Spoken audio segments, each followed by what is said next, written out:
नमस्कार बंधू भगिनींनो, रामकृष्ण बदने या यूट्यूब चॅनलवरती मी आपल्या सर्वांचं मनपूर्वक स्वागत करतो.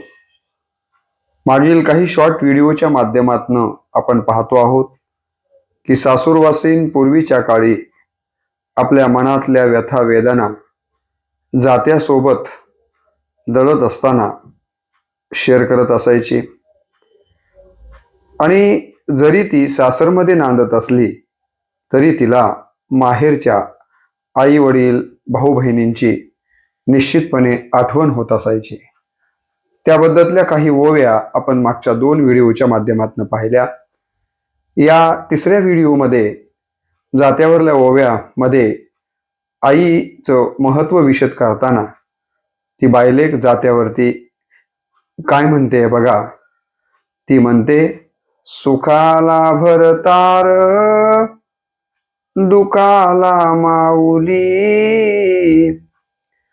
सुख वाट जीवा गार उंबराची सावली. काय म्हणते ते? आयुष्यामध्ये सुख असलं की नवरा जवळ येतो आणि सुखाच्या कालावधीमध्ये तो आपल्याला सोडून जात नाही, परंतु जेव्हा दुःख जीवनामध्ये येतं त्यावेळेला मात्र आपलं कोणीच नसतं. त्यावेळेला दुःखाला माऊली आई मात्र दुःखाच्या वेळेला आपली खऱ्या अर्थानं काळजी घेते.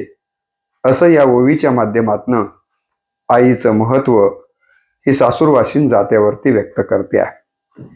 एवढंच नाही तर आपल्या लेकीला माय सांगते की बाई, नवरा आहे म्हणून कुंकू लावायचा अधिकार आहे. नवरा गेला तर या जगामध्ये तुझं कोणीच नाही आहे किंवा कुंकू लावण्याचा अधिकार प्राप्त होत नाही. हे आपल्या मुलीला समजून सांगत असताना आई म्हणते, दुबळा भरतार नको करूस हेळना, कपाळीच कुंकू सोन दिल्यान मिळना.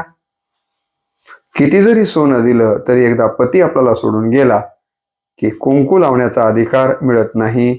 म्हणून जसा असेल तसा तुझा पती दुबळा भरतार आहे म्हणून त्याची हेळना करू नको, तिची उपेक्षा करू नको.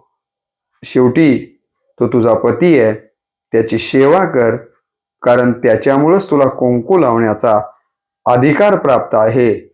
या प्रकारे बायलेकीला नांदण्याबद्दल चा उपदेश हे करताना त्या काळातली आई करत होती. तर असं हे आईचं महत्व.